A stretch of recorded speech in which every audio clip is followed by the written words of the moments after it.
Present us, O Lord, in all our doings with thy most gracious favor, and further us with thy continued help, that in all our works begun, continued, and ended in thee, we may glorify thy holy name, and finally, by thy mercy, attain everlasting life. Amen. Introduction of guests. I recognize the Premier. Thank you very much, Mr. Speaker. To you and through you to all members of this Legislative Assembly. I have a couple groups of introductions, but maybe I would start by just welcoming everyone that has joined us here in the Assembly today and welcome them to their Legislative Assembly, Mr. Speaker. But more specifically, we have all the way from the community of Rosthern, Mr. Speaker, 32 grade 12 students that have joined us here today to have a look at the proceedings, Mr. Speaker, and in Regina for the day. And with them, they have their teachers, Mr. Speaker, Jill Weens, Alison Schmidt, and Adam Enns, Mr. Speaker. These students and their teachers are from the Rosthern Junior College, Mr. Speaker. That is a college with over 100 years of operations in that community, Mr. Speaker, serving people not only from the community of Rosthern, but across the province, across the nation, and quite frankly, from around the world. It's one of our province's historical high schools, Mr. Speaker, and Mr. Speaker, the education program at RJC most certainly has a very much a focus and a value on faith, on service, on leadership, and community involvement, Mr. Speaker. And so I would like to thank these educators that are here today, but most certainly welcome all 32 students, the leaders of tomorrow, to their Legislative Assembly here today, Mr. Speaker.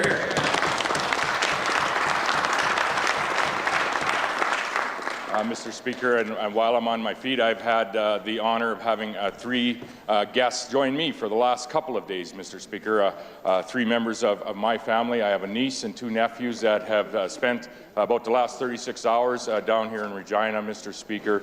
Attended yesterday's proceedings, the unveiling, Mr. Speaker, but I have with me my nephew, Carson Letting, my niece, Abby Letting, and Bella Letting, Mr. Speaker. Abby, we need to congratulate her as she is one of the new drivers here in the province of Saskatchewan, Mr. Speaker. We have a farmer, a teacher, and one 11-year-old that might be just undecided yet, but is having a good time riding her horse in the meantime, Mr. Speaker. And I'd ask all members to welcome these three to their Legislative Assembly as well. Recognize a member from Saskatchewan Rivers. Thank you, Mr. Speaker. To you and through you, I'd like to welcome some visitors to the Legislative Assembly, the People's Building, their building, seated in your gallery. It's a pleasure to be on my feet to introduce to you 6 constituents from across the province, each of whom has made a report of a vaccine injury to CARES, the Canadian Adverse Event Reporting System. Representing CARES here today are Stephanie and Renee. Welcome, Stephanie and Renee. I would also like to welcome Angela Taylor, a nurse from Canistino who today, since taking the mRNA injection, suffers from heart problems. Her parents also suffered vaccine injuries.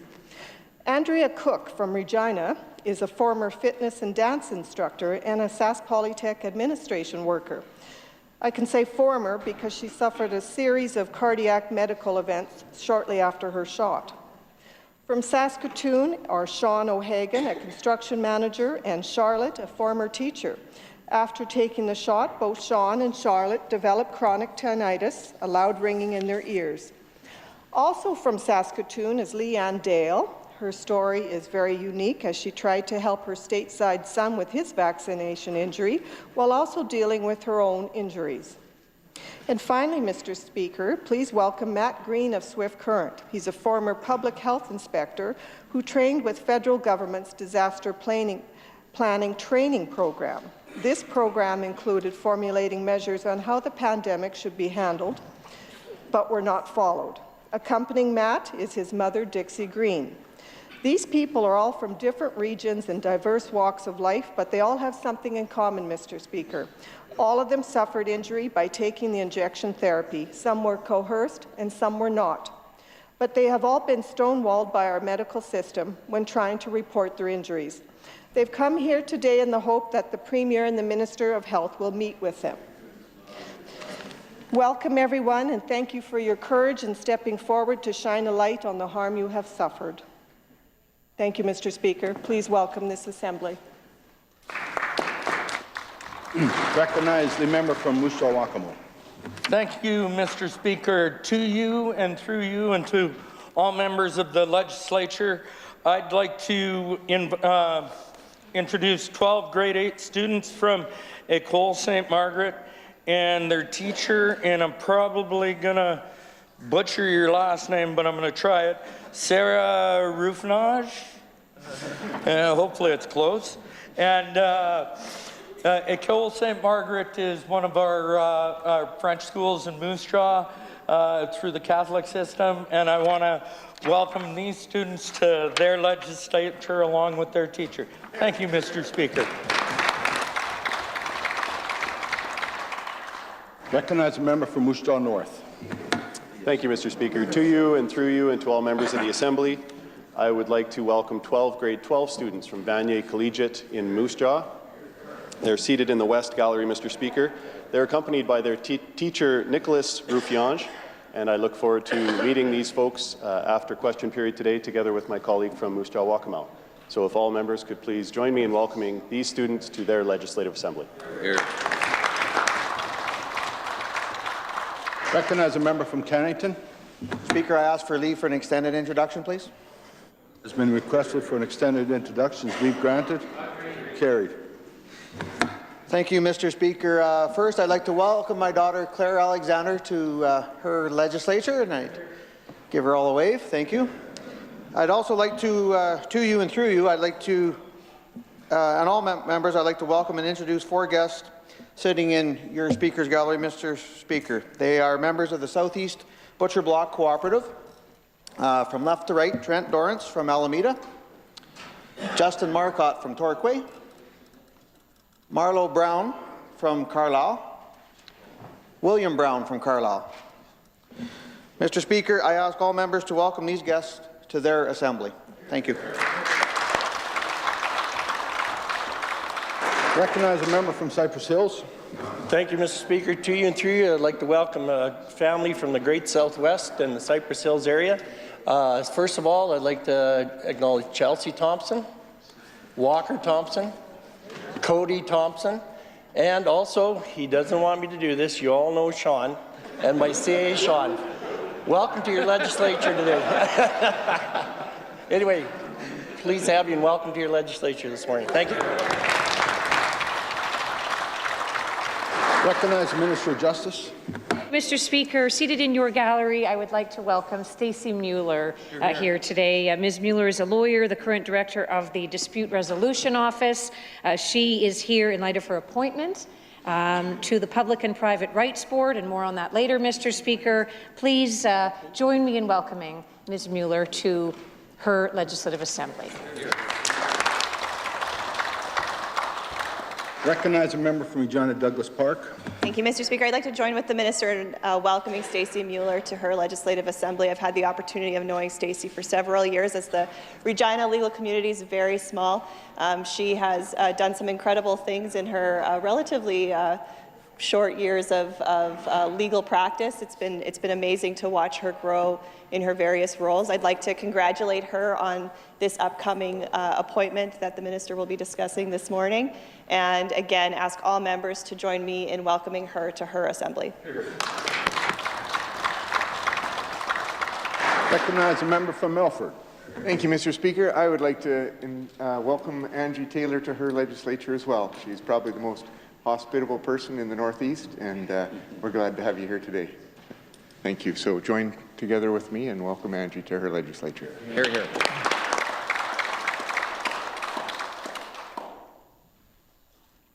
Presenting petitions, I recognize the member from Saskatoon Riversdale. Thank you, Mr. Speaker.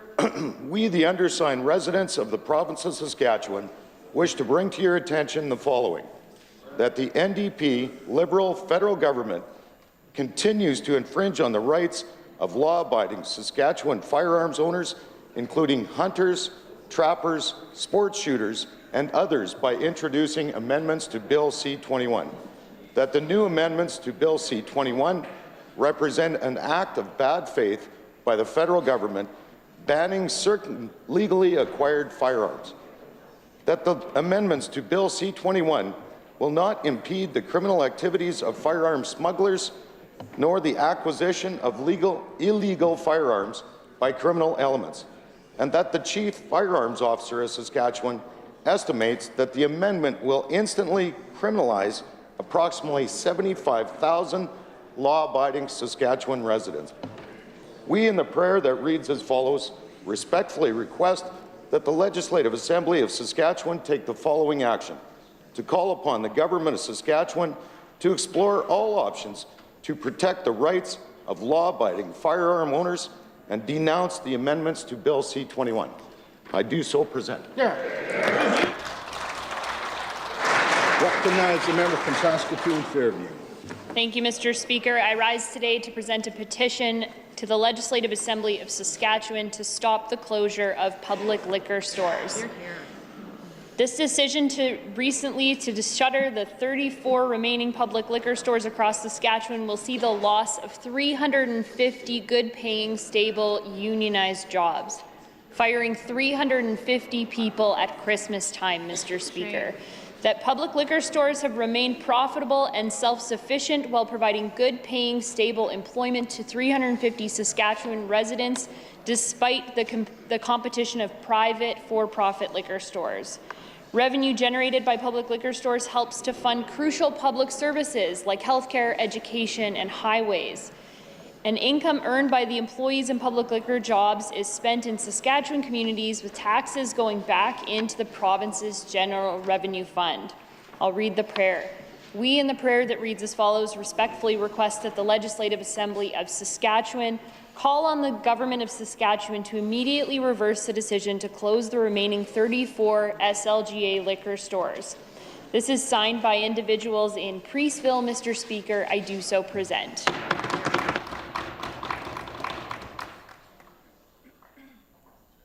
Recognize a member from Regina Elphinstone Centre. Thank you, Mr. Speaker. It's a pleasure to be on my feet to present a petition calling on the Sask Party government to fund 2 rounds of IVF treatment. Mr. Speaker, 1 in 6 couples in Canada experience infertility, and IVF treatments are prohibitively expensive. 1 round can cost as much as $10,000, Mr. Speaker. Despite the fact that this is a public health necessity for some folks, Mr. Speaker, it's not covered by the Sask Party government.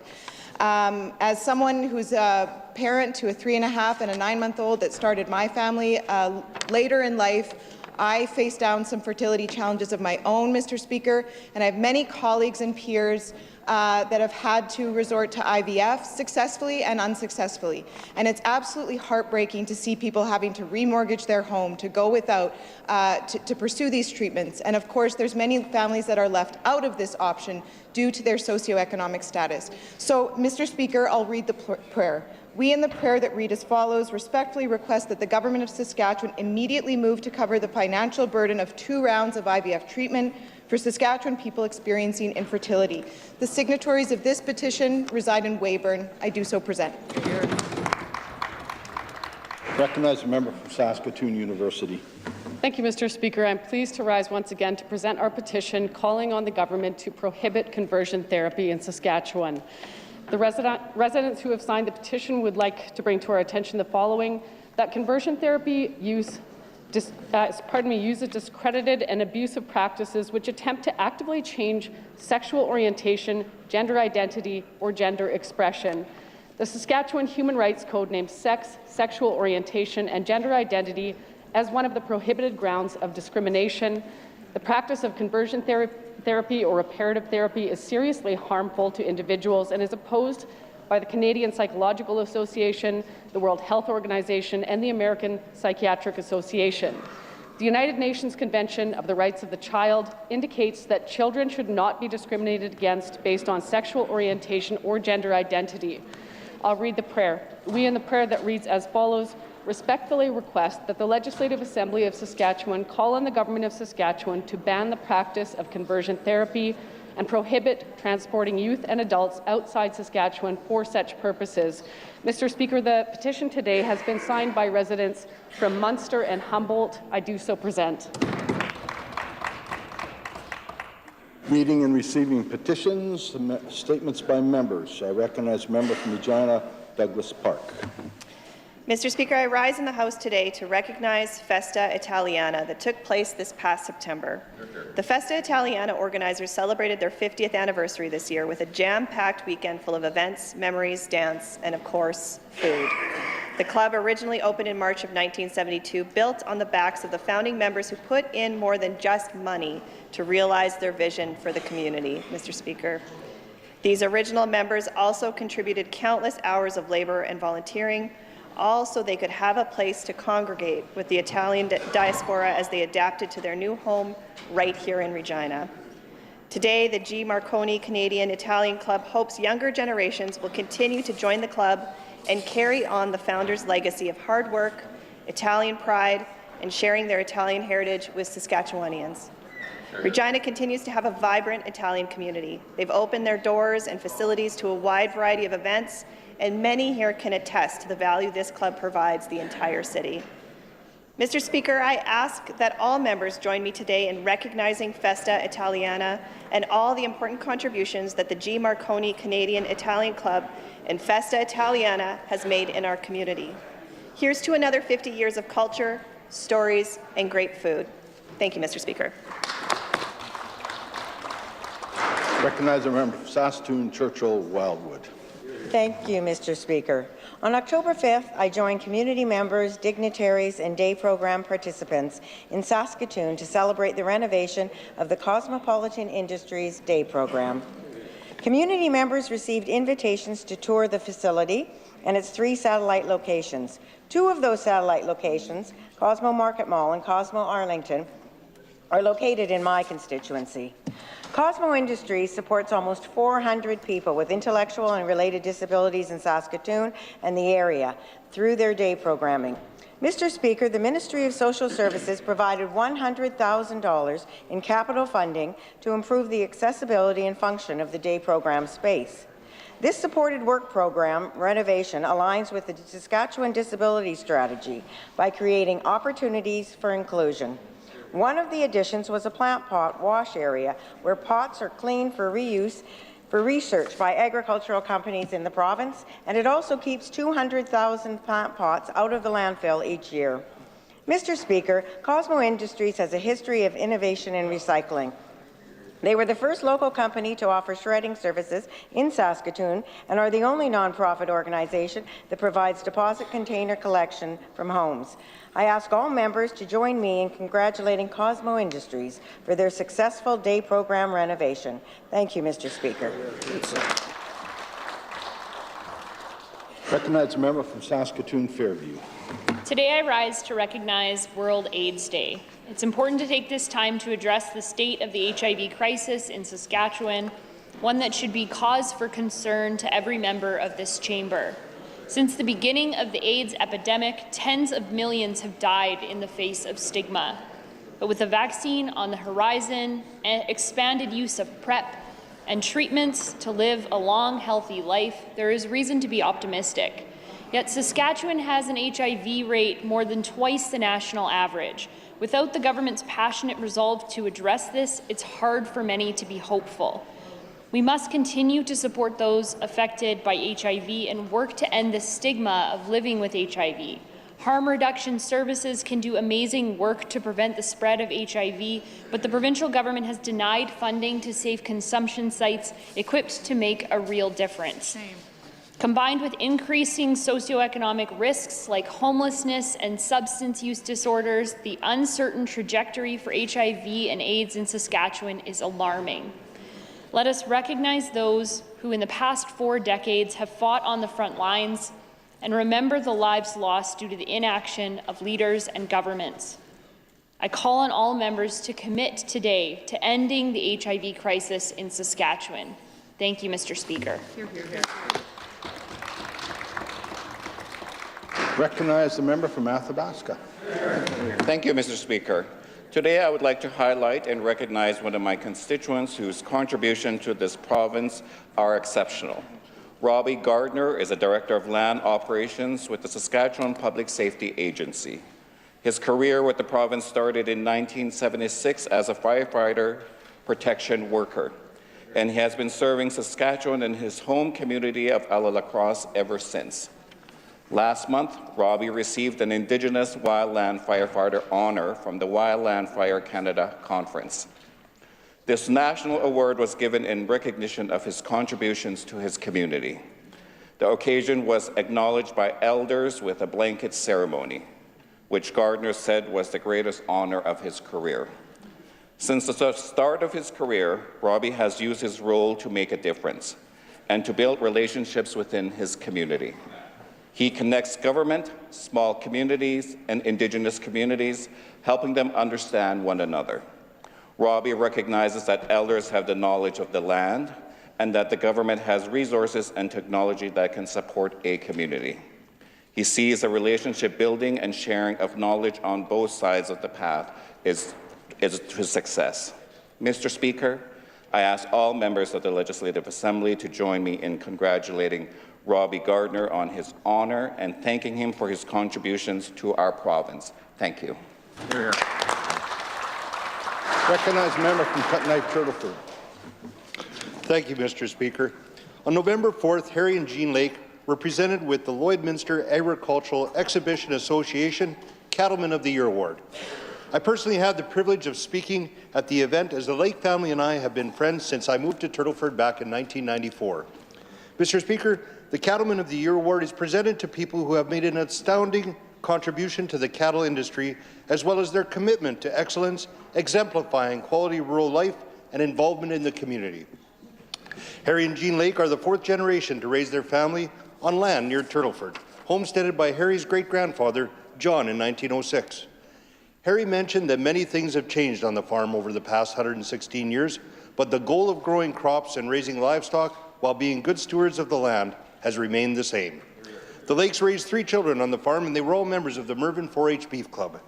Currently, Mr. Speaker, the Lakes raise about 130 cows on their 3,300-acre land base and rent out 3/4 of their grain land to lighten their workload. Mr. Speaker, the Lakes herd includes Heiford, Charlet, Gelve, and most recently the addition of Limousine bulls in their breeding program. Mr. Speaker, I would ask that all members of this Legislative Assembly join me in congratulating the Lake family on their recent Cattleman of the Year Award. Thank you. Here, here. Recognize a member from Prince Albert Northcote. On Tuesday, the member from Saskatoon Centre made some truly awful assertions about conservation officers. These are hard-working public servants. They are men and women who take their profession very seriously and help disrupt and deter illegal hunting, fishing, and wildlife activities. The member said, and I quote, "How many Colton-Bouchy incidents are we going to see in this province where we'll be having conservation officers shooting Indigenous people?" I have no words, Mr. Speaker. On this side of the House, we defend our hardworking men and women in the public service. We defend those who go out and ensure Saskatchewan has a sustainable natural resource. Conservation officers are highly trained individuals who meet and exceed the standards set by the Saskatchewan Police College to recognize them as experts in their field as professional law enforcement officers. And to correct the record, Mr. Speaker, conservation officers have had special constable status since before they became members of the Provincial Protective Services. This is not a new designation, and it certainly isn't something that provides them with any more power than they previously had. Mr. Speaker, she went on to say, "Is this going to be set up to coordinate research so that more Indigenous people will be fined and jailed for practicing their hunting rights to feed their families?" Mr. Speaker, conservation officers work with Indigenous people on a daily basis.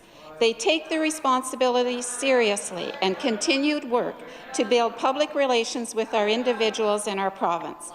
Mr. Speaker, on this side of the House, we are going to continue to promote and support the hardworking people, members of the public service, especially our conservation officers. Thank you, Mr. I recognize the member from Cypress Hills.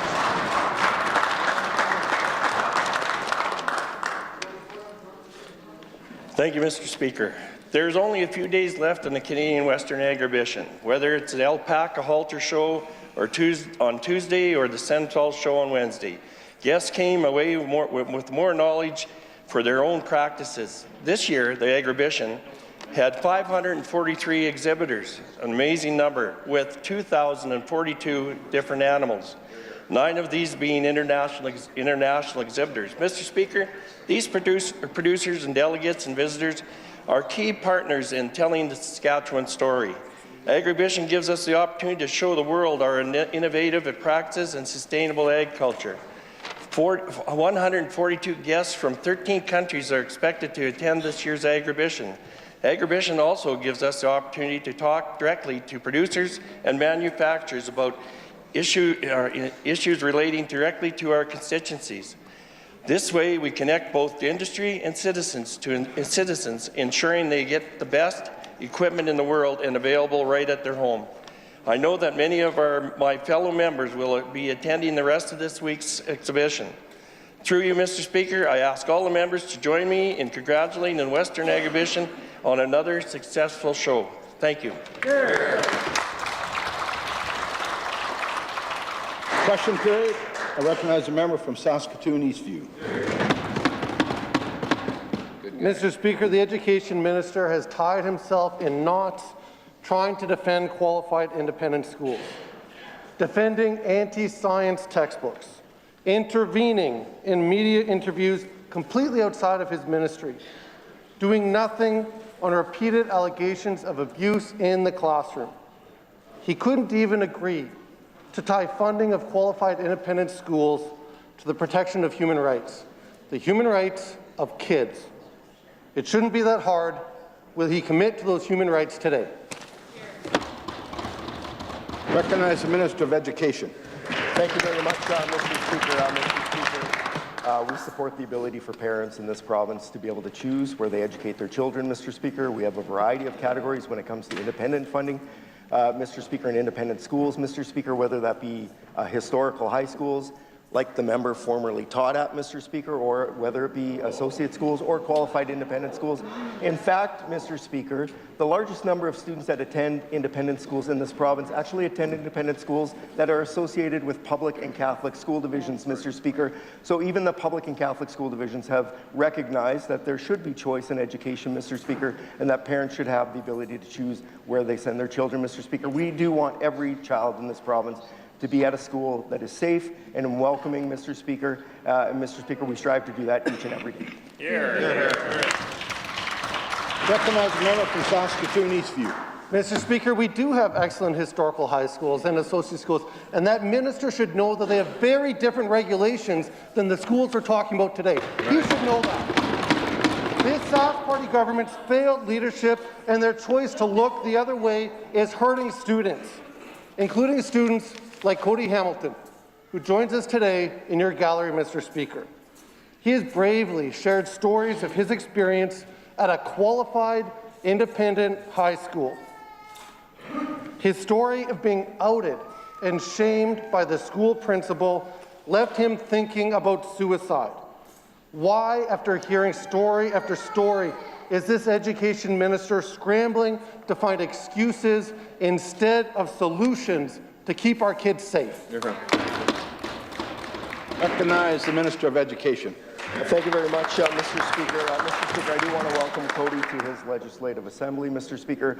Mr. Speaker, I think as the House will know and the member will know that prior to 2012, registered independent schools, which then became qualified independent schools, were not really regulated by the province, Mr. Speaker. There really was no oversight that was conducted, Mr. Speaker. We made changes to the regulations beginning in 2012 to provide additional oversight to qualified independent schools, which can include faith-based schools, Mr. Speaker, but we do have a number of qualified independent schools that have no affiliation with any faith, Mr. Speaker. Mr. Speaker, we have changed the regulations to add further oversight and accountability, Mr. Speaker. This summer, we are working with all of our qualified independent schools currently, Mr. Speaker, to see if whether there is more that needs to be done to increase the amount of oversight and regulations, Mr. Speaker, and I look forward to continuing that work with all of our independent schools, Mr. Speaker, to ensure that we have schools that are safe, welcoming, and produce great outcomes for our students. Recognize a member from Saskatoon Eastview. Mr. Speaker, that minister should know that Cody went to a school when those regulations were in place, and they did not keep him safe. Right. These things didn't just happen. They're the outcome of this government's choice to look the other way. The government's own website reads today, that government's website reads, and I quote, "Churches, denominations, and religious societies can operate schools not always in complete accordance with public education practices." Can the minister explain why he's using public funds for schools that are not in accordance with public education practices? Sure. Recognize the Minister of Education. Thank you very much, Mr. Speaker. Mr. Speaker, as I said before, prior to 2012, there were no regulations in place to provide for oversight by the Ministry of Education for these schools, for qualified independent schools, Mr. Speaker. Mr. Speaker, so that happened under multiple governments, including the NDP, Mr. Speaker, who talk a lot about education, but didn't bother to even regulate independent schools, and Mr. Speaker, at the time, Mr. Speaker. We added regulations in 2012. We provided that oversight, Mr. Speaker. We ensured that the curriculum was in accordance with the provincial curriculum, Mr. Speaker. We've made changes this summer to increase that, Mr. Speaker, and we will make further changes if necessary. Thank you. Recognize the member for Saskatoon Eastview. Mr. Speaker, the fact remains that there are mile-wide loopholes in the regulations for qualified independent schools. Those regulations say that government inspections and educational operations, that inspections may occur, and that they must be non-directive and unobtrusive. And the regulations specifically say that government oversight cannot include selection of the school's programs and courses. That minister's regulations. The people who pay the price for this total lack of oversight are students like Cody, who's here today. It's failed leadership, and it's a failure to keep kids safe. When will the minister ensure qualified independent schools are at least held to the same oversight standards as public and Catholic schools? Recognize the Minister of Education. Thank you very much, Mr. Speaker. Mr. Speaker, as I said, we changed those regulations in 2012. We provided that enhanced oversight, Mr. Speaker. We've increased that oversight, Mr. Speaker. In fact, teachers at qualified independent schools are among the most supervised teachers in the province, Mr. Speaker. Mr. Speaker, we're working with our independent schools to look at whether or not there needs to be additional changes, Mr. Speaker. That work is ongoing now, Mr. Speaker. Mr. Speaker, on this side of the House, we believe that we need to be working with families and working with parents to be able to allow them to provide the best choice for their family, Mr. Speaker, when it comes to educating their children, and not to use education as a wedge to get in between kids and their families, Mr. Speaker, like the members opposite seem to suggest. Yeah. Recognize a member from Regina University. Thank you, Mr. Speaker. You know, members opposite blocked our motion to investigate food affordability and supply chain issues that are impacting real Saskatchewan families every single day. They're not interested in finding answers, of course, because it's hard, it's complicated. It might actually require real work. But Mr. Speaker, that committee could have found some answers for the moms who have joined us here today. Mothers who are here today begging for attention and solutions to the ongoing formula shortage, people having trouble feeding their babies here in Saskatchewan. And to date, Mr. Speaker, all that government has promised is that they're monitoring the supply, while update shelves are bare.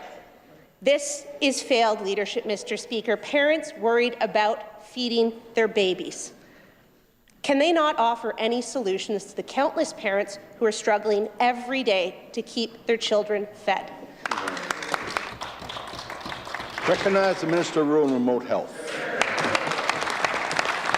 Thank you, Mr. Speaker, and I welcome the families who have joined us here on the floor of the Assembly here today. Mr. Speaker, we know that there are supply chain issues affecting supplies when it comes to infant formula, also, as we've talked about previously, about children's medication as well, here in Saskatchewan, across the country, across the globe, Mr. Speaker, and I sympathize with the parents of families in Saskatchewan that are impacted by these shortages. Mr. Speaker, with what falls within the government's jurisdiction and what powers we do have, Mr. Speaker, the Ministry of Health and the Saskatchewan Health Authority are working hard to correct any shortages that which may occur as a result of some of these unforeseen circumstances. Mr. Speaker, we're in contact with the manufacturers and doing what we can, again, within what abilities we have as government to try to encourage and address the shortages to the best of our abilities. Thank you, Mr. Speaker. Hear, hear.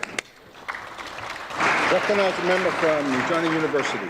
Thank you very much, Mr. Speaker. Let's be clear. This isn't new. This has been happening for months. And these are the issues that people in Saskatchewan want their government focused on, issues that impact them every single day. For months, Mr. Speaker, parents have been worried about how they're going to feed their children. And these parents have faced stigma when trying to advocate, because for many babies, formula isn't just an option. It's the only option. And from this government, what have we seen? We have seen no attention, no assistance in raising awareness, no public advocacy, no promises from this government to help kids, no checks for kids, and newsflash, formula is expensive, no resolve to actually do something to fix this formula and medication shortage. Does the government think that that's growth that works for everyone? Recognize the Minister of Rural and Remote Health. Thank you, Mr. Speaker. While we recognize that the situation is not completely back to normal, it's my understanding that products is starting to return to the shelves, according to what we hear from manufacturers. Mr. Speaker, regular infant formula continues to be available on shelves throughout the shortage. We encourage parents of infants who require, whether it's the extensively hydrolyzed formula or the amino acid-based formula, to check with their pharmacist or pediatrician to help identify some alternatives. Mr. Speaker, as I said previously, the Saskatchewan Ministry of Health, as well as the SHA, continue to be in contact with Health Canada, and we're doing whatever we can to be in contact with Health Canada and the manufacturers to continue to monitor the supply levels of the specialty formula to try to make sure we ensure that that arrives in Saskatchewan as it becomes available. Thank you, Mr. Speaker. Recognize the member from Regina University. Thank you, Mr. Speaker. Well, you heard it here. Don't listen to the moms who have joined us who are saying there's a real shortage. Listen to the minister. There's no issue. And I'll tell you what Health Canada says. It's failed leadership at every level of government. You go on that website, you know what it says? Don't make your own formula at home. And gee, have you tried breastfeeding? That is not an answer for people, Mr. Speaker. That is not a solution to the shortage. Because, Mr. Speaker, this is a government that seems only interested on their political interests, only interested in their own agenda. And this is failed leadership. Families are dealing with the stress of trying to feed their babies, driving all over their communities, trying to find formula, driving to North Dakota, making border runs to keep their babies fed in Saskatchewan. And this government clearly has no interest in helping. So, Mr. Speaker, I'll ask again, what are you going to do to help people feed their babies? Recognize the Minister of Rural and Remote Health. Thank you, Mr. Speaker. And I did not state that there are no issues here, Mr. Speaker. I did identify that there have been concerns, there have been shortages. Again, it's my understanding that some of that is starting to come back to shelves based on what we're hearing from manufacturers, Mr. Speaker. And I would reiterate, as I've said previously, we are doing what we can as a provincial government on this issue to contact through the Ministry of Health and also through the SHA to be in contact with Health Canada and continue to monitor the supply levels and make sure that we're advocating for that supply here in Saskatchewan, Mr. Speaker. This is not unique to just the province of Saskatchewan. Again, Mr. Speaker, this is an issue right across the nation and in fact, across the globe, Mr. Speaker, and we're doing everything we can as a provincial government to make sure that we are advocating on behalf of families in this province who need this formula. Thank you, Mr. Speaker. Recognize a member from Cumberland. Kiniseo is a remote community in my riding. A few months ago, a person was badly injured. Because the road is so bad to the community, it took 3.5 hours for the ambulance, and it was too rough for the ambulance to get the patient out. After a helicopter had to come hours and hours later from Manitoba. Why is Highway 994 in such bad condition that when an ambulance can't get a patient that's injured out of the community? Recognize Minister of Highways.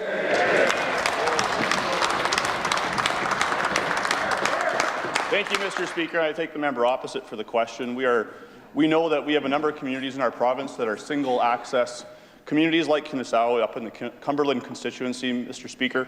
You know, we monitor these northern highways all the time. We've made significant investments in northern highways all across the north to the tune of $67 million just in this budget year. I know we've engaged with my Manitoba counterpart on the road that leads to Kinisao as well, working with Manitoba government to understand and make sure that we have access to that community. Thank you, Mr. Speaker. Recognize the member from Cumberland. People traveling on northern roads have to worry about their safety. The roads are in such bad shape, and often there is no cell service. If people on the Hanson Lake Road have a serious accident, they can actually they can be forced to wait hours and hours until help arrives. Does the Premier think it's okay for people to wait hours and hours in a ditch when they need help because there is no cell service? Recognize the Minister of Crown Investments Corporation. Thank you, Mr. Speaker. I appreciate the question and the opportunity to give a little bit of information on what's happening with cell phone coverage in our province. We have the most sparsely populated province in Canada. It has been a big area, large geographic area, to try and provide good cell phone coverage. We are providing an increasing amount of fibre into communities, and we have provided over 1,000 cell phone towers across the province. Mr. Speaker, there's certainly more work to do. What I would ask the member to do is join with us in contacting the federal government for the connectivity programs that they have, in particular the programs that are necessary to try and provide additional cell phone service on the Hanson Lake Road. That is an area that is most in need of it. We would support them if they want to talk to their friends in government. We would certainly work with them to try and do that. And Ms.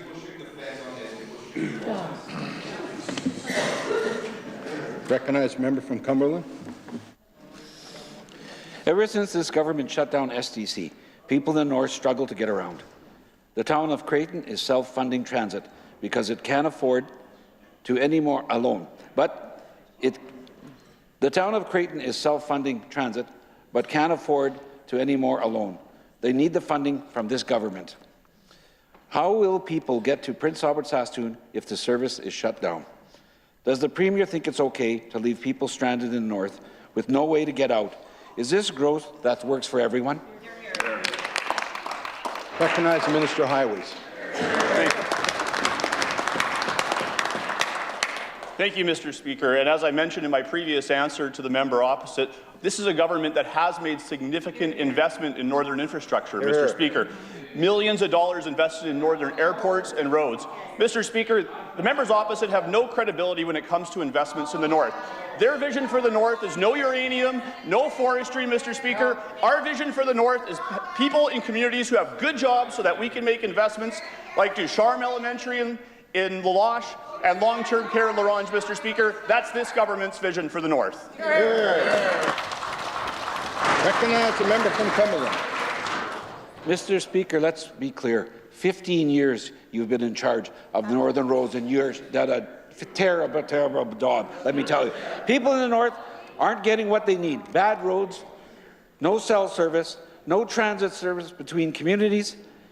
This wouldn't be accepted in the south, but it's what northern people have to deal with from this government. Why does the Sask Party government treat northerners so much different than the southern people? I want to remind the member to speak through the chair. Recognize the Minister of Highways. Thank you, Mr. Speaker. Mr. Speaker, the premise of that question is ridiculous. Since 2008, over the 15 years that that member opposite talks about, we've invested nearly $800 million in northern roads all across the north, Mr. Speaker. Just this year, Mr. Speaker, we upgraded 14 kilometres on Highway 155 between Buffalo and the Loche, as well on Highway 908 to Isle Across. Mr. Speaker, as I said, that is a party that pays lip service to the north. This is a government that invests in the north. Recognize the member from Saskatchewan Rivers. Thank you, Mr. Speaker. There's some Saskatchewan people in your gallery, my guess. and they've all experienced life-changing adverse effects from taking an experimental drug. Health is a provincial matter, and these people have found that there are a multitude of roadblocks when trying to have their injury recognized by our own provincial care, our own health care system, and even to access treatment. They feel like pariahs, they tell me, in their own province, the province that claims to care. Mr. Speaker, it does no good to say that there is a law compelling doctors to report vaccine injuries when the doctors are too afraid to speak out because of the College of Physicians and Surgeons that make the reports. And I dare say, Mr. Speaker, the college itself may be afraid. Will this government set up a process through the Saskatchewan people to have it independent without political interference? I ask the Minister of Health. Thank you. Recognize the Minister of Rural and Remote Health. Thank you, Mr. Speaker. I see that the member opposite is now the leader of a new party, Mr. Speaker. Oh. And I must have missed the leadership race, Mr. Speaker, but nonetheless, now that she is party leader, I think that she should take this opportunity to face the voters of her constituency in Saskatchewan Rivers and to run as a leader of her party in a by-election, Mr. Speaker. Mr. Speaker, on this particular issue, when a patient or a resident or a healthcare worker experiences or observes an adverse event following immunization, the staff and the physicians that are involved have a legal obligation to report it to the medical health officer. All of these are posted, Mr. Speaker, on the Government of Saskatchewan website. The information is provided there. But again, Mr. Speaker, I would encourage the member opposite to run in a by-election as the leader of this new party. Thank you, Mr. Speaker. I recognize the member from Saskatchewan Rivers. Mr. Speaker, how arrogant this delegation came today. It's not about me or the government. It's about the people of Saskatchewan and their injuries. They want to be recognized. Will the government today, the Premier and the Minister of Health, talk to them, acknowledge them? There are thousands of people waiting to be heard. They were told these injections were safe and effective by this government. Today we know that Pfizer did not even test to see if there was stop the transmission of the virus. These people don't want to be here. These people want to be home healthy. They want to be able to work. And what has this government done for them? They were coerced. Once again, Mr. Speaker, will this government convene an independent commission of inquiry to investigate and shine a light on how and why this government made the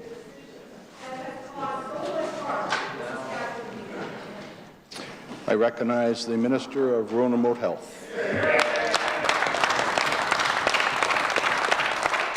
Thank you, Mr. Speaker. And I spoke previously of what happens when there is an adverse event and the protocol that follows that and the fact that that is reported to the local medical health officer and the Ministry of Health that works with the SHA to make sure that they collect that information and it's posted on the Government of Saskatchewan website.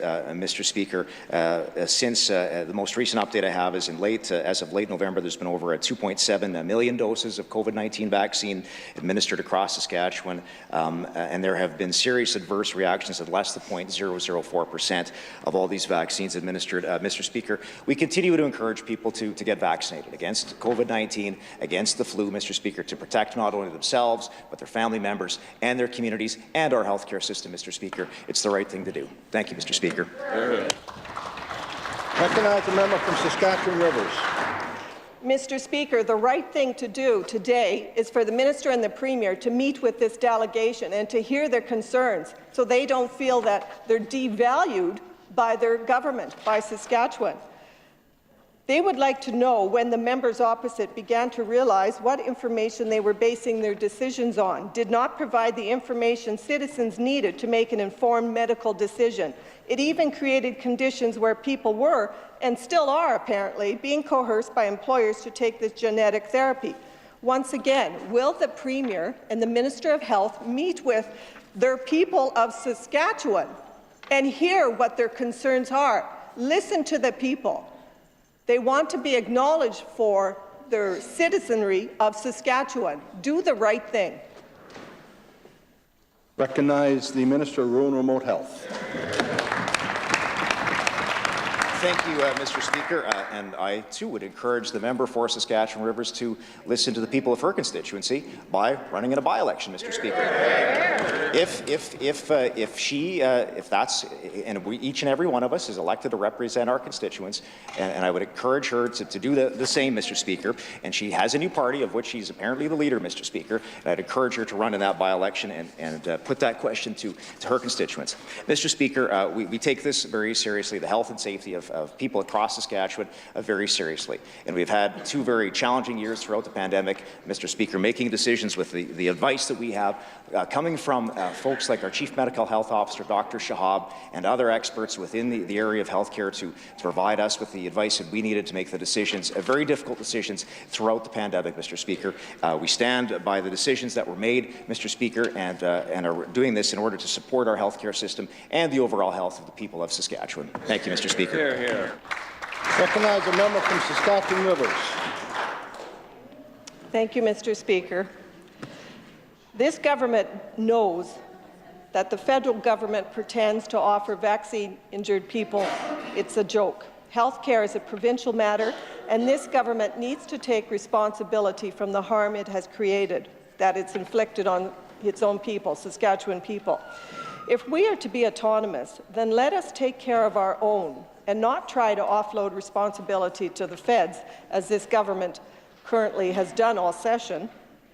Will the Ministers of Health and the Premier meet with this delegation, have some compassion, respect, and dignity to the people that they say they're here for? It's not about me, it's not about my new party. It is about these people and thousands of other people in Saskatchewan that are not able to work, not able to play, not able to look after their family. Will the minister meet with them? I recognize the Minister of Rural and Remote Health. Thank you, Mr. Speaker. We recognize that there are challenges in this healthcare system, and not just in Saskatchewan. We see it in other provinces as well. We're continuing to work to do whatever we can to address these challenges, Mr. Speaker, through record investments in this year's budget, through the recent 4-point plan to recruit, train, incentivize, and retain healthcare workers in this province, Mr. Speaker. At this very moment, the Minister of Health is in the Philippines, and he has been all week working to recruit more healthcare workers to this province, and there is a very large interest, Mr. Speaker, from that mission to bring more healthcare workers and interest from those individuals in the Philippines to come to be part of Saskatchewan's healthcare team, to be part of this exciting province, Mr. Speaker. It'd be nice if, just for once, the members opposite would actually join us as in part of this good things that are happening in Saskatchewan. Thank you, Mr. Speaker.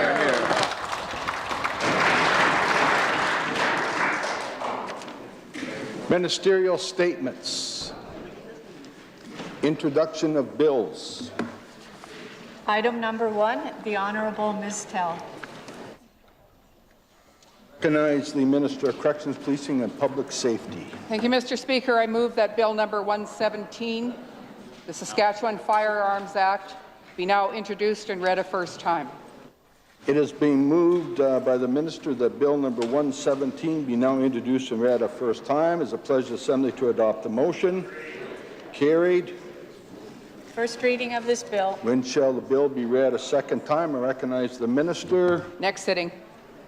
Next sitting. Item number 2, the Honourable Ms. Tell. Recognize the Minister of Corrections, Policing and Public Safety. Mr. Speaker, I move that Bill number 118, the Warrant Compliance Act, be now introduced and read a first time. It has been moved by the Minister that Bill number 118 be now introduced and read a first time. It is a pleasure of the Assembly to adopt the motion. Carried. First reading of this bill. When shall the bill be read a second time? I recognize the Minister. Next sitting, Mr. Speaker. Next sitting. Item number 3, the Honourable Mr. Hindley. I recognize Minister of Rural and Remote Health. Mr. Speaker, I move that Bill number 120, the Miscellaneous Statutes Health Professions Amendment Act 2022, be now introduced and read a first time. It has been moved by the Minister that Bill number 120 be now introduced and read a first time. It is a pleasure of the Assembly to adopt the motion. Carried. First reading of this bill. When shall the bill be read a second time? I recognize the minister. Next sitting of the Assembly. Next sitting. Item number 4, the Honourable Mr. Harrison Meadow Lake. I recognize the Minister of Trade and Export Development. Thank you, Mr. Speaker. I move that Bill number 121, the Provincial Emblems and Honours Amendment Act 2022, be now introduced and read a first time. It has been moved by the Minister that Bill number 121 be now introduced and read a first time. Is the pleasure of the Assembly to adopt the motion? Carried. First reading of this bill. When shall the bill be read a second time? I recognize the Minister. Next sitting. Next sitting.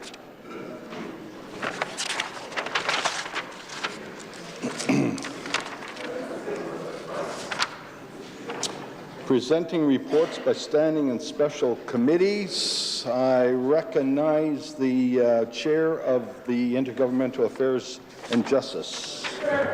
Thank you, Mr. Speaker. I'm instructed by the Standing Committee on Intergovernmental Affairs and Justice to report that it has considered certain supplementary estimates and to present the fourth report. I move the fourth report of the Standing Committee on Intergovernmental Affairs and Justice now be concurred in. Good job. It's early in the morning.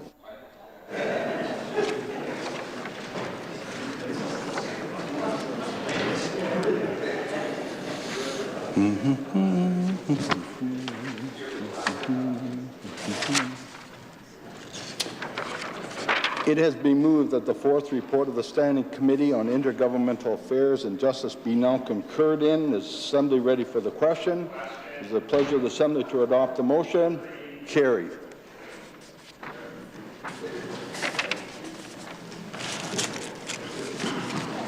$75-minute debate.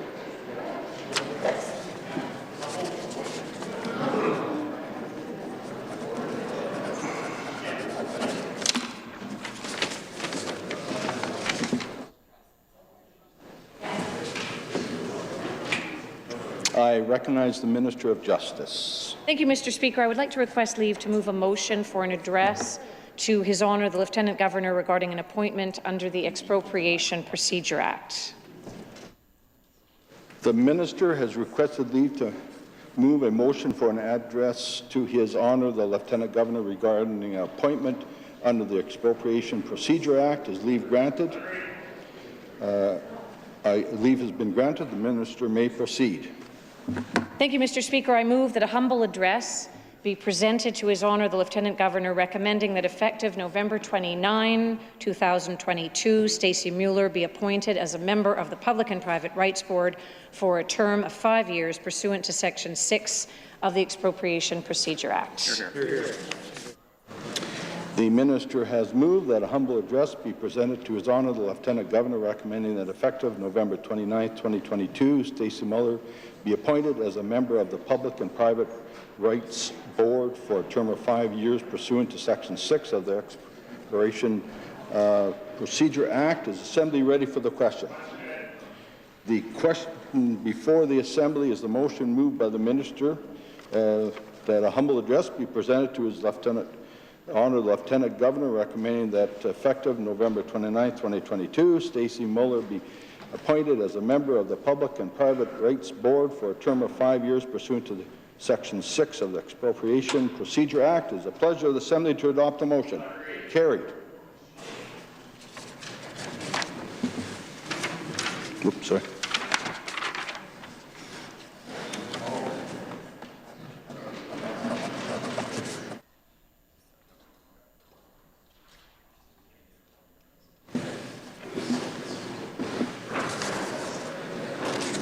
$75-minute debate.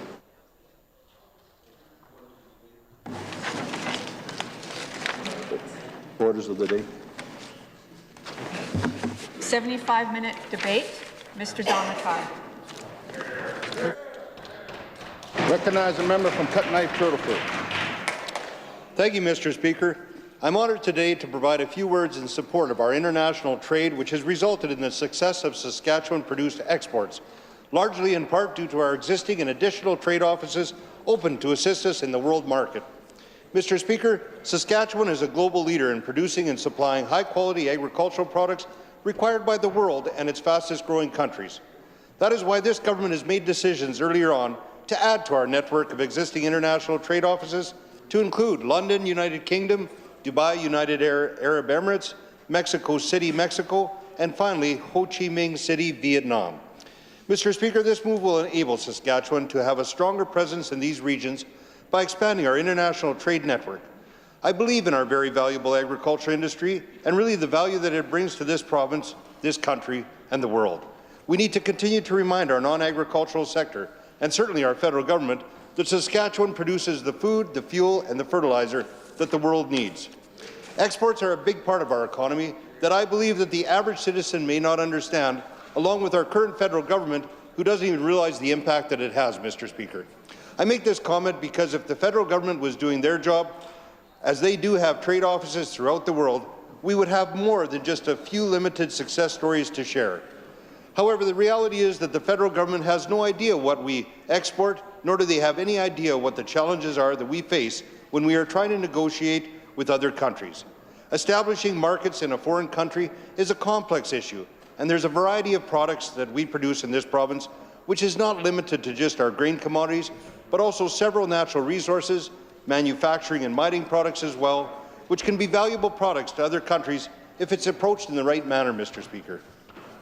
When you take into consideration the amount of products that we export, just to the top 10 countries alone that we presently service, Mr. Speaker, the numbers are phenomenal. For example, did you know that last year we exported $19.9 billion worth of products to our greatest trading partner, the United States? Other noteworthy countries that we have high exports to are China, Japan, and Brazil, Mr. Speaker, just to name a few, with exports totaling just for these 4 countries alone to be slightly under $26 billion. Mr. Speaker, the job of Saskatchewan Trade and Export Partnership brings Saskatchewan products to the world.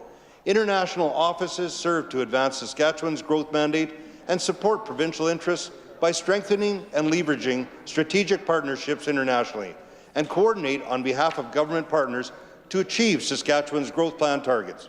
Saskatchewan exports nearly 70% of what it produces and is committed to doubling the value of provincial exports by 2030 as part of our growth plan.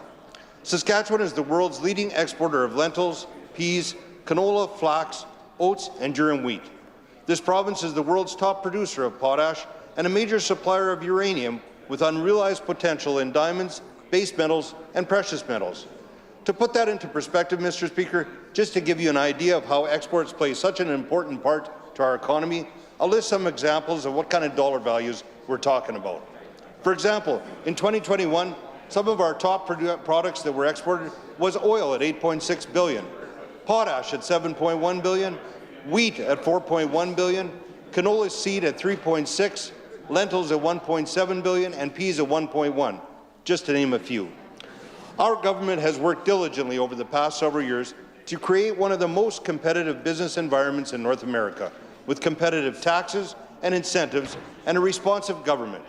International companies such as AMEC, BHP Billiton, Cargill, Hutchison Wampa, K&S, Potash, and Rio Tinto have recently invested or opened offices in the province, Mr. Speaker. In October of this year, Minister Merritt traveled to Mexico to advance Saskatchewan's interest at trade and investment meetings in Guadalajara, Saltillo, and Mexico City, Mexico. Mexico is an important partner for Saskatchewan, especially in the agriculture sector. Mr. Speaker, this trade mission included investment priorities not only in agricultural, but also critical minerals, oil, gas, and mining sectors. Mr. Speaker, I have so much more I could say, but with that, I'll move the following motion, that this House applauds and supports the Government of Saskatchewan in engaging in international trade, which has resulted in exports growing by 87.5% or $17.3 billion since 2007, and record growth across industry. That this House calls on Government of Saskatchewan to continue to engage internationally to ensure Saskatchewan food, fuel, and fertilizer reaches the world market. I so move, and I adjourn debate, Mr. Speaker. Thank you.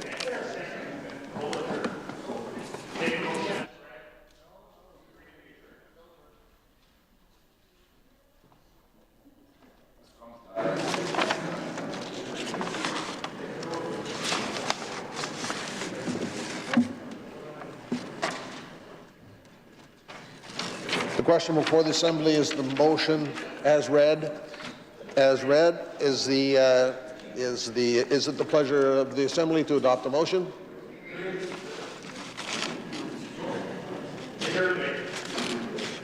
I recognize the government whip.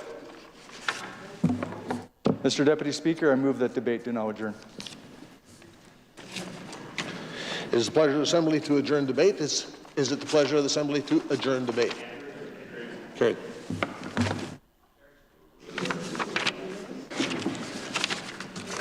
Why is the Minister of Justice on her feet?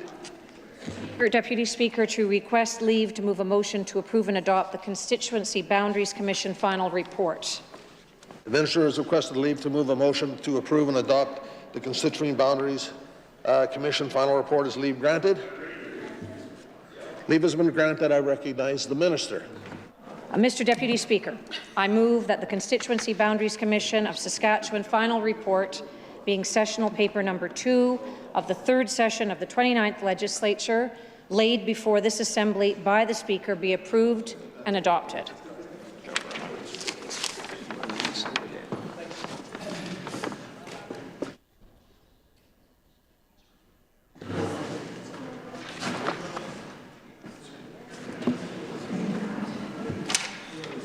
The Minister has moved that the Constituency Boundaries Commission of Saskatchewan final report, being sessional paper number 2 of the 3rd session of the 29th Legislature, laid before the Assembly by the Speaker, be approved and adopted. Is the Assembly ready for the question? The question before the Assembly is the motion as read. Is it the pleasure of the Assembly to adopt the motion? Carried. Why is the Minister of Justice on her feet? Mr. Deputy Speaker, and consider all stages of Bill number 119, the Representation Act 2022, immediately. The Minister has requested leave to introduce and consider all stages of Bill 119, the Representation Act 2022, immediately. Is leave granted? Leave has been granted. I recognize the Minister. Mr. Deputy Speaker, I move that Bill number 119, the Representation Act 2022, be now introduced and read a first time. It has been moved by the Minister that Bill number 119, Representation Act 2022, be now introduced and read for the first time. Is it the pleasure of the Assembly to adopt the motion? Carried. First reading of this bill. The Minister may proceed to move second reading of the bill. Reading of the Representation Act 2022. On October 27, 2022, the Constituency Boundaries Commission released its final report. That report was tabled as sessional paper number 2 and approved by this Legislative Assembly. Mr. Deputy Speaker, the proposed Representation Act 2022 will adopt the Commission's proposals by establishing and fixing the boundaries and names for 61 new constituencies. The Commission process maintains a fair and neutral system for establishing constituencies and ensures that each voter is granted an equal opportunity to elect members of this Assembly. I would like once again to thank the Commission for its work, and with that, Mr. Deputy Speaker, I am pleased to move second reading of the Representation Act 2022. The Minister has moved second reading of Bill 119, the Representation Act 2022. Is the Assembly ready for the question? The question before the Assembly is the motion moved by the Minister of Justice that Bill number 119, the Representation Act 2022, be now read a second time. Is it the pleasure of the Assembly to adopt the motion? Carried. Second reading of this bill.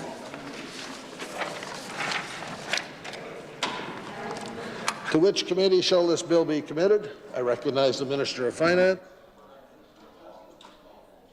Thank you, Mr. Deputy Speaker. I designate that Bill number 119, the Representation Act 2022, be committed to the Committee of the Whole on Bills, and the said bill be considered in Committee of the Whole on Bills immediately.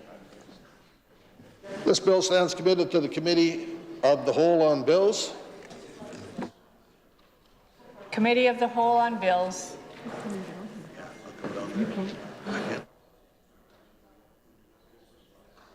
Bias. Huh? Okay. I do now leave the chair for the Assembly to go into the Committee of the Whole.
So the item of the business before the committee is Bill number 119, the representation of Act 2022, clause number 1. Short title is that agreed? Carried. Now, just initial on the clause. That's it. And no, it No, is. it's clause 2, and you keep on. Clause 2, is that agreed? Carried. Clause 3, is that agreed? Carried. Clause 4, is that agreed? Carried. Clause 5, is that agreed? Carried. Clause 6, is that agreed? Carried. Clause 7, is that agreed? Carried. And clause 8? Clause 8 coming into force. Clause 8 coming into force, is that agreed? Carried. Sorry. And then is the schedule agreed? Is the schedule agreed? Carried.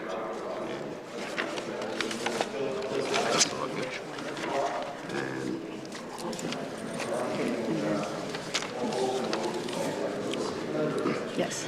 His Majesty, by and with advice, the consent of the Legislative Assembly of Saskatchewan, in act of follows Bill number 119, the Representation Act 2022. I recognize the Minister of Justice. I move that the committee report the bill without amendment. I move that the committee, it has been moved that the committee report Bill number 119, the Representation Act 2022, without amendment. Is that agreed? Carried. I recognize the Minister of Justice. Mr. Deputy Chair, I move that the committee rise, report progress, and ask for leave to sit again.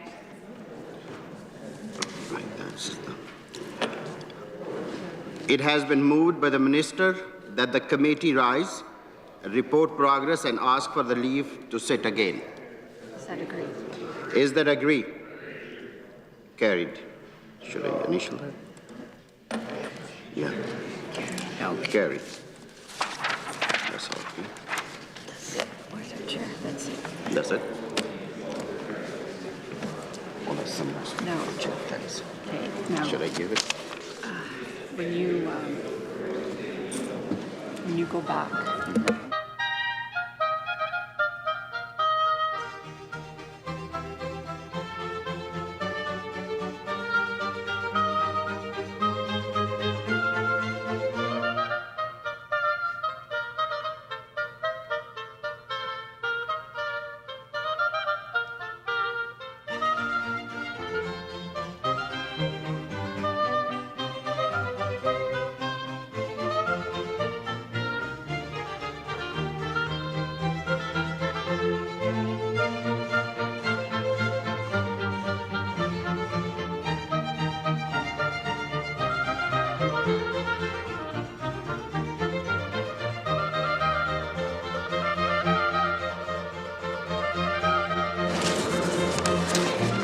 I recognize the Deputy Chair of Committees. Committee to report Bill number 119, the Representation Act 2022, without amendment. The Minister of Justice may proceed to moving third reading. I recognize the Minister.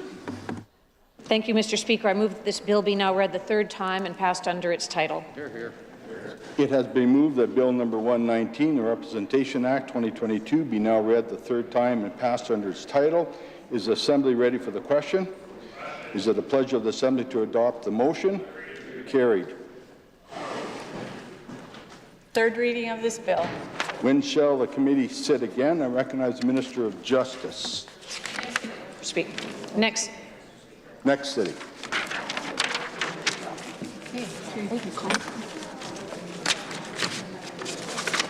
Private members' public bills and orders. Opposition priority item number 1. Resume debate on the second reading motion for Bill number 610, the Meaningful Duty to Consult Act. Ms. Conway. I recognize the member from Saskatoon Eastview. Thank you, Mr. Speaker. It is quite an honor to be on my feet to put some supportive comments on the record about Bill 610, which aims to enshrine the duty to consult into law. As always, proud to stand as a colleague with the member from Saskatoon Centre who brought forward this piece of private members' legislation, because I think it's a really important one.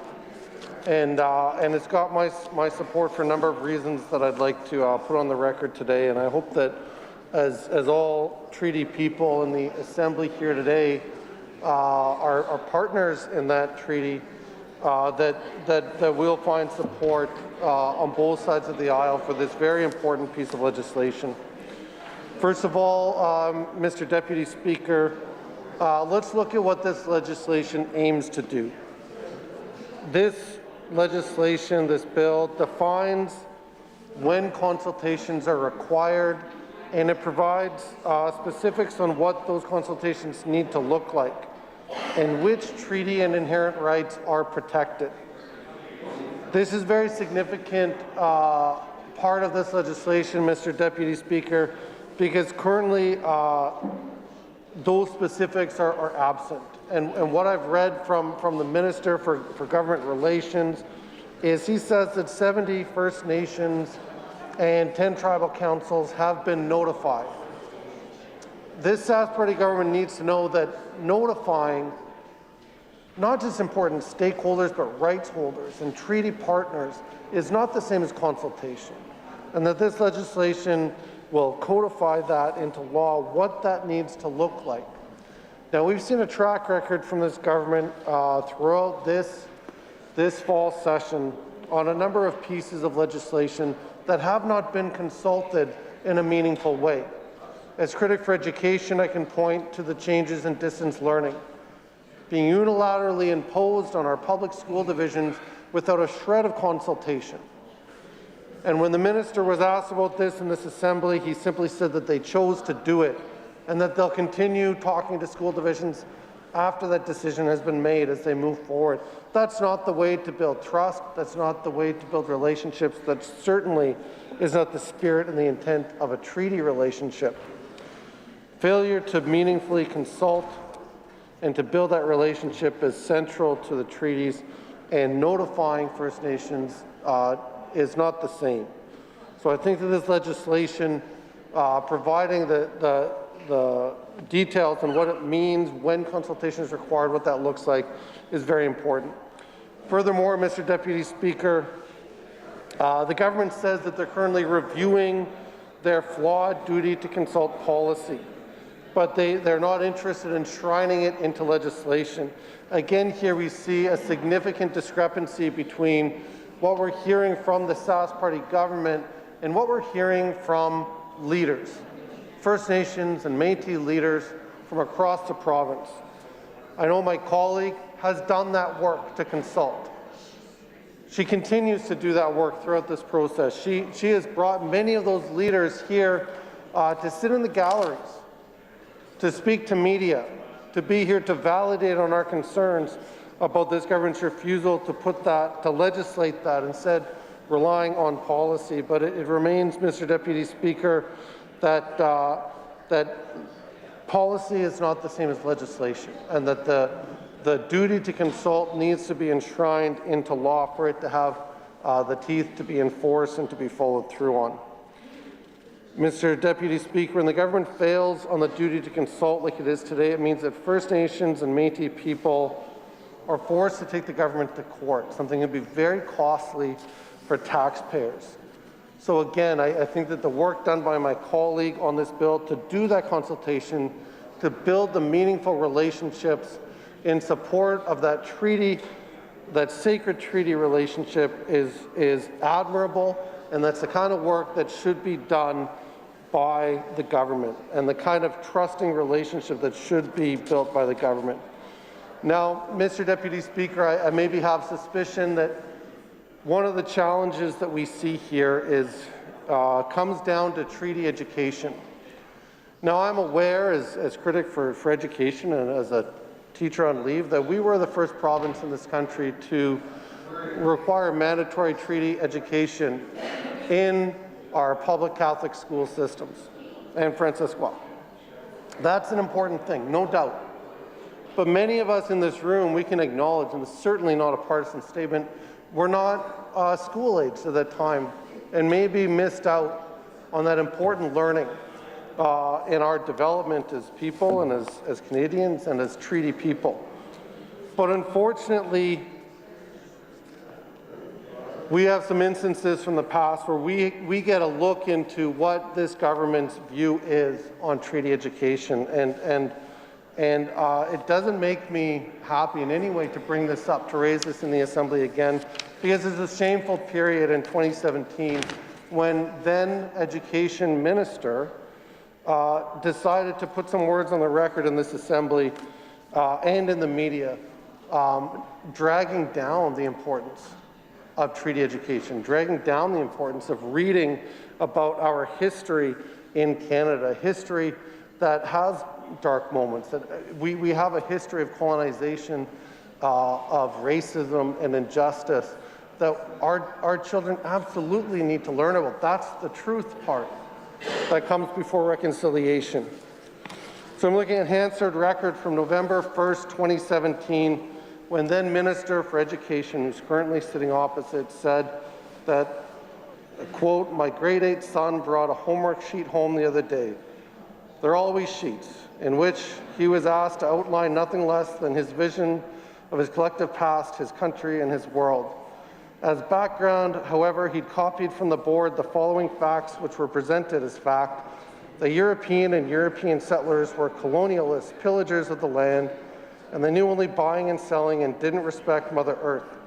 He asked me if this is okay, if he could write that he associated with his pioneer great and great-great-grandparents because no one was writing down their vision of the world." I'll end the quote there. The Minister for Education at the time went on to say that there was too much treaty education happening in our schools, put a number of comments in the media that really were very upsetting for Saskatchewan people. And to hear that stance, I think it gives us insight into what this Sask Party government believes about treaty education and the importance of learning about our past in the era of truth and reconciliation. Of course, that shameful incident led to a petition that was signed by hundreds and hundreds of people very quickly. I'd like to read a quote from about the person who created the petition, and I'm quoting here from a news report dated, I believe it's November 15th of that year. Quote, "In the petition, which is more than 1,200 signatures by Tuesday afternoon, James said Eyre had, quote, demonstrated a complete lack of understanding of the content of the curriculum she was attacking and an utter lack of respect for Indigenous perspectives." Of course, that minister was forced to offer a very weak apology, and her failing stint as education minister didn't last very long. But I raise this because I think it gives us insight into that thinking that often, doesn't come out, but sometimes it does. And when it does come out, we see disparaging comments like this and a really shameful history for that former Minister of Education. But as it relates to Bill 610 before the Assembly today, I want to affirm that treaty education is important for all people at all stages of life, whether they're in their formal education years or as adults. And it is upon us to do that learning. We cannot expect that will just naturally happen or that we will absorb it from the wider society. We will not. As treaty people, as folks concerned about truth and reconciliation, we need to do that work, especially for settlers like myself who do have family history on Turtle Island. And to affirm that treaty relationship, I need to learn. And I think that if that learning had taken place, we would see a lot more support for this bill. a lot more support to enshrine the duty to consult into law, as my colleague from Saskatoon Centre is bringing forward to this bill. Again, I want to affirm the tremendous consultation that she's done on this piece of legislation, and I do ask, before I adjourn debate, that all treaty people in this Assembly will support this legislation when the vote comes before the Assembly. But at this time, Mr. Deputy Speaker, I move that we adjourn debate on Bill 610. The member has moved to adjourn debate. Is it the pleasure of the Assembly to adopt the motion? Carried. I recognize the Government House Leader. Thank you, Mr. Deputy Speaker. I move that this House do now adjourn. It has been moved that the Assembly do now adjourn. Is it the pleasure of the Assembly to adopt the motion? This Assembly now stands adjourned until Monday at 1:30 p.m.